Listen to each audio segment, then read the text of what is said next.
மச்சான் நீங்க யாரு? நீங்க தான் ஜோக்கர்ஸ். பின்ன ஒரு டிடி வினோவாக இருந்திருந்தா அவருக்கு கிடைச்சிருக்க சப்போர்ட் வேறு ப்ரோ. ஒன் மேன்லாம் இல்லை. போன வருஷம் கேமிங் திருவிழான்னு ஒரு ஈவெண்ட் இருந்துச்சு. அங்கே வினோ கேமிங், டிஜி மிஸ்டர் எக்ஸ், ஷார்ப்னு எல்லோரும் வந்திருந்தாங்க. எல்லாத்துலேயும் போய் பேசும்போது நார்மலாக ரிப்ளை பண்ணாங்க. அப்போ தான் மாத்தி ப்ரோ கிட்ட போய் பேசினேன். ப்ரோ நீங்கள் நேரில் பார்க்க ஸ்லிம்மாக இருக்கீங்கன்னு அப்ரிசியேஷன் தான் பண்ணேன். ஆனால் அதுக்கு அவர் மேலேயும் கீழேயும் பார்த்துட்டு அவாய்ட் பண்ணிட்டு போயிட்டார். எனக்கு ஒன்றும் இல்லை, தேங்க்யூ கூட சொல்ல வேணாம். அட்லீஸ்ட் ஓகே ப்ரோ இல்லாட்டி ஓகேடா ஏதாவது சொல்லியிருந்தா கூட எனக்கு ஓகே.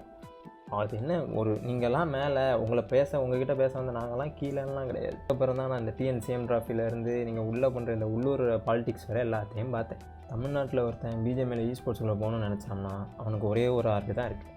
இங்கே 1000 ஆர்கு வந்தாலும் சப்போர்ட்டெல்லாம் அந்த ஒரு ஆர்குக்கு மட்டும்தான் இருக்கும். ஏன்னா பீப்புள் அப்படி தான் மேனிப்புலேட் ஆகிருக்காங்க.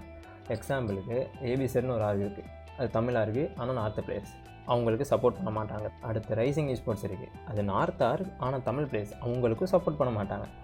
இது ஒன்றும் இல்லை, நம்ம இதே எடுத்துக்கோங்க. வெல்ட் இருக்குது, வெல்ட்டும் டிடியும் இருக்குது. எதுக்கு அதிகமாக ஆடியன்ஸ் சப்போர்ட்னா டிடி தான் இருக்கும், வெல்ட்டுக்கு ஆடியன்ஸ் சப்போர்ட் கிடையாது. இந்த end of the day audience ஃபுல்லாக டிடிக்கு மட்டும்தான் இருப்பாங்க, வேறு யாருக்கும் சப்போர்ட் பண்ண மாட்டாங்க. இப்போ தமிழ்நாட்டில் நீங்கள் க்ரோ ஆகணும் அப்படின்னா நீங்கள் டிடியில் தான் ஜாயின் ஆகணும். வினோ கேமிங் ஒரு நல்ல ஸ்போர்ட்ஸ் கண்ணன் இருக்குது. பின்னர் ஒரு டிடி வினோவாக இருந்திருந்தால் அவருக்கு கிடைச்சிருக்க சப்போர்ட் வேறு.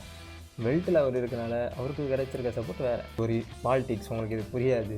நீங்கள்லாம் அவங்கக்கிட்ட இருக்க வர உங்களை பார்த்துப்பாங்க. நீங்கள் யாராவது வேலிடாக ஒரு கிரிட்டிசிசம் வைங்க, உங்களை ஆட்டோமேட்டிக்காக உங்களை ஹேட்டராக பேன் பண்ணி திட்ட ஆரம்பிச்சிருவாங்க.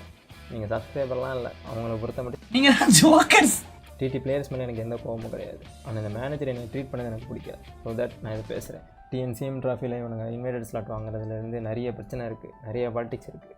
அதெல்லாம் பேச ஆரம்பித்தா பேசிகிட்டே இருக்கணும். அண்ட் அதனால தமிழ் ஸ்போர்ட்ஸ் வளருமான்னு கேட்டால் வளராது. அதனால தான் நான் அந்த டாப்பிக்குள்ளே போகல. இப்படி நான் கிரிட்டிசம் பண்ணிட்டு இருந்தேன்னா தமிழ் டீம்ஸ் தான் பெருசாக உள்ளே வராது, தமிழ் டீம்ஸ் தான் அதுக்கப்புறம் அஃபெக்ட் ஆகும். ரொம்ப யாராவது கேட்டிங்கன்னா மேபி அதை பற்றி போடுறேன், மற்றபடி எனக்கு போகணுன்னு இன்ட்ரெஸ்ட் கிடையாது. நான் சொல்ல வேண்டியதெல்லாம் சொல்லிட்டேன். பாய்.